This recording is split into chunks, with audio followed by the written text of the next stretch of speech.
In today's video, I'm going to teach you how to remove background in TinyWow.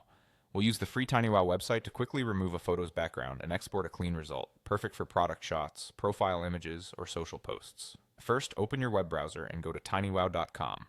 Once the homepage loads, sign into your account. Logging in ensures your edits process smoothly and lets you access downloads without interruption. No software install is required, everything happens right in the browser. At the top of the site, move your mouse over the image section in the navigation. This reveals a set of image tools. Under the AI Tools area, click Background Remover. You'll land on the Tool page. If you see a prompt to start, choose Start Editing Now. Next, upload the photo you want to edit. Click Upload from PC or mobile, then pick your image from your device. Common formats like JPG and PNG work great. For the best results, choose a photo where the subject is clear and well lit with good separation from the background. After you upload, wait a moment while TinyWow analyzes the image. The background removal runs automatically, detecting the subject and cutting out the rest. When the preview appears, you'll see options to fine-tune the output. If you need a cutout with no background at all, enable the transparent background option. This exports a PNG that's perfect for layering into designs.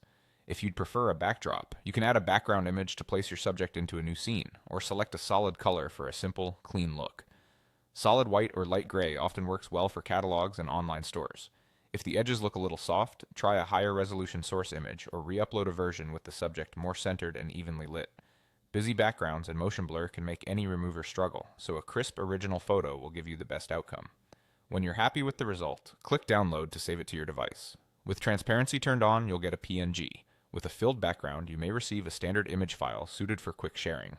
If you're on a phone or tablet, allow file access when prompted and wait for the processing bar to complete before downloading. That's all there is to it.